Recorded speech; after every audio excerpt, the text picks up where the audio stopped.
Welcome. My name is Evgeny Rusakov and you're watching TVP World, interview from Vilnius. People travel all the time, for business or leisure purposes, with cars, trains or planes, to different cities or countries. During these trips, people definitely want to stay connected. However, this may cost a lot. To discuss the so-called eSIMs and most effective ways of staying connected and cybersecure while traveling abroad, we are joined today by the Chief Executive Officer at global eSIM service Saily, Vykintas Maknickas. Hello, Vykintas, and thank you for joining us today. Thanks for having me. So, those electronic SIMs, what is it about? So the history here is basically we all know the regular SIM cards. You know, they are exactly. I use one. Exactly. So the regular cards are being replaced currently with a new technology which is called eSIM. eSIMs are has the same purpose, but at the same time they don't require you to have any physical presence on your phone, meaning that you can download them over the internet and then use in the same way as you would use a regular SIM card. Okay, but let's put it that way. A regular physical SIM card doesn't really bother me. So what's the main advantage then of that electronic SIM card? Main advantage is how you can consume your telecommunication services in the first place, meaning that you can easily switch between providers, or you can have two eSIMs at the same time on your phone, you know, and use one eSIM for your regular voice and text messages, and another one for your data, for example. Okay. Any other advantages that you could name? You know, the main one is you don't need to go to the grocery store in order to buy a new SIM card. You know, you can have it and download it over the phone or over the internet. You know, and this is the main one. And this basically what it does, it's increasing competition. For example, you know, if you are traveling to some foreign country and your regular telecommunications provider provides you with roaming services. These roaming services cost a lot most of the time, mainly because they don't expect you to switch to some other provider once you landed, because they have your phone number, you know, you want to get calls, you want to get text messages, and so on and so forth. So what changes here is every time you land to a foreign country, for example, UK or US, you know, the ones that are not covered by roam like at home, like we have in European Union, you basically need either use these roaming services by the telecommunication provider, or you can use eSIM services and buy your data from a different provider while still using your regular phone number and get text messages and calls to your regular SIM card. So why it's important? Mainly because we have increased competition in roaming services. This way this decreases the price a consumer needs to pay for these roaming services. And this decrease is in some cases up to 10 times better, you know. In majority of countries, it's 2 to 3 times better. In some countries, it's way, way, way better. You've also mentioned roaming service. Why is it so expensive? In order for your telecommunications provider to provide roaming services, what they need to do is they need to buy services from other telecommunication providers in different countries. What that means, you know, is your regular telecommunication provider goes to the provider. Another country's regular provider. Yeah, and buys its services. Yeah, and buys data. For example, I need 5 gigabytes of data, for example, you know, and they pay the price in order to be able to provide these roaming services. Okay, and this is how you get that. This is how you get that high price of roaming. Yes, because you are only in some of the countries, for example, in Lithuania, you know, since there are not so many people who travel to US comparably, you know, they don't need to buy a lot of traffic in US. what's different with services like Saily or other eSIM for travel services, is we provide services for people around the globe, not just for Lithuanians. This way, we can buy more data in the US and get better prices. How about the statistics then? How many people use eSIMs, and how many people are still dinosaurs like me that are not really bothered by simple physical SIM cards? There are millions and millions of devices, who support eSIM technology. But one thing that's important is majority of new iPhones do support it. Majority of new flagship Android devices also support eSIM technology. So even though your current device already has a SIM card, you might be able to have additional eSIM card on your phone as well. You would need to check, with your device specifically in order to understand it. But majority of devices, are already have this ability. Are we slightly moving towards having just electronic SIM cards in our devices?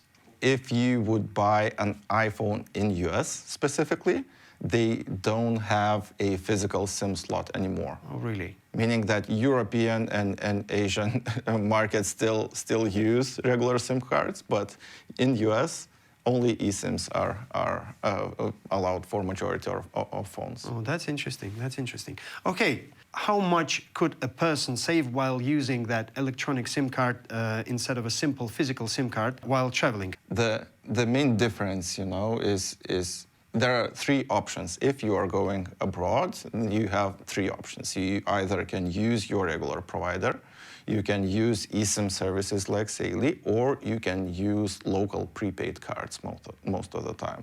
They are distributed in airports as well. The main disadvantage of a prepaid card, even though it might be cheaper to use a local prepaid card, the main difference is that you won't be able to use your phone number while abroad this way, because you are switching SIM cards, the physical ones. That makes sense, sure. So in order to avoid that, eSIMs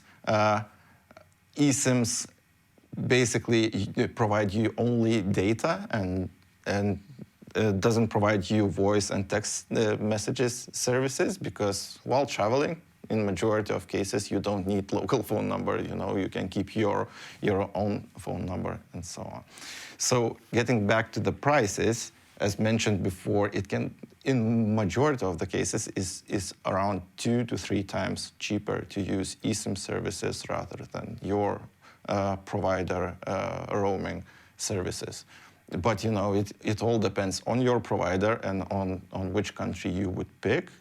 But in majority of the countries out there, we are, as a global service, we are able to buy more data in majority of countries, this way getting better prices and providing these better prices for the consumers. Then there's another interesting topic, cybersecurity. How is that, related? So during travel, we are even more vulnerable than we are during day-to-day, While traveling, we open websites we don't open regularly. For example, you travel, Sure.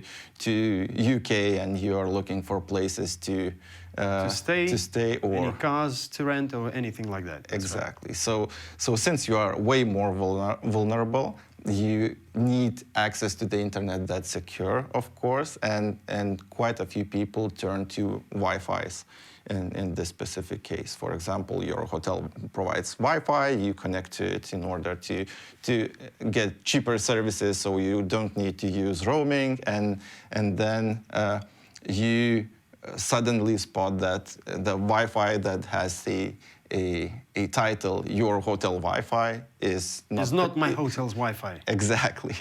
So there are quite a few stories out there, where people connect to fake Wi-Fi spots that are that look like the regular ones, but instead are. But they are not.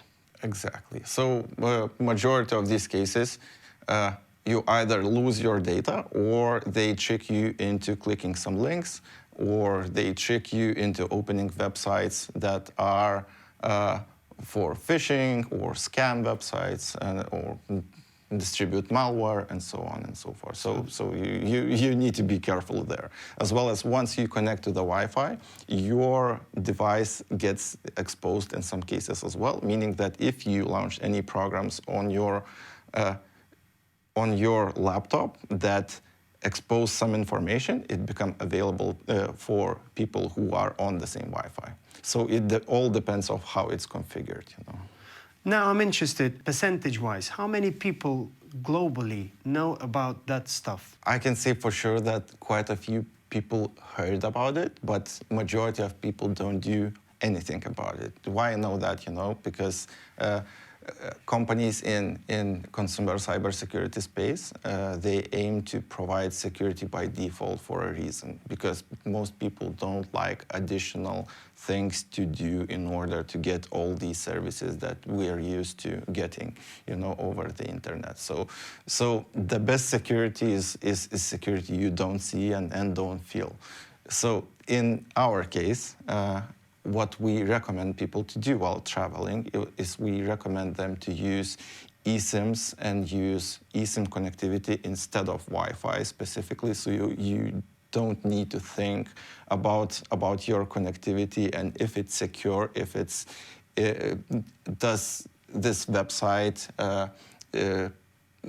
that you visit is scam or phishing website, or is Wi-Fi I'm connected, is secure Wi-Fi, and so on and so forth. So what we aim to do is basically secure your connection so you won't need to.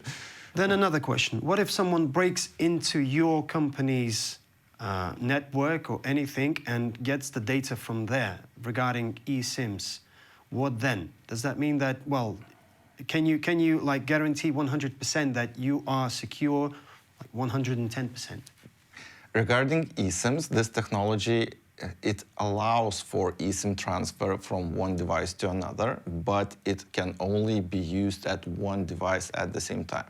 What that means, you know, if someone would be able to copy information of your eSIM, they won't be able to install it on another device while you still have it installed. Okay. So that literally means that it's just that data is useless till they don't get my device in general. Exactly.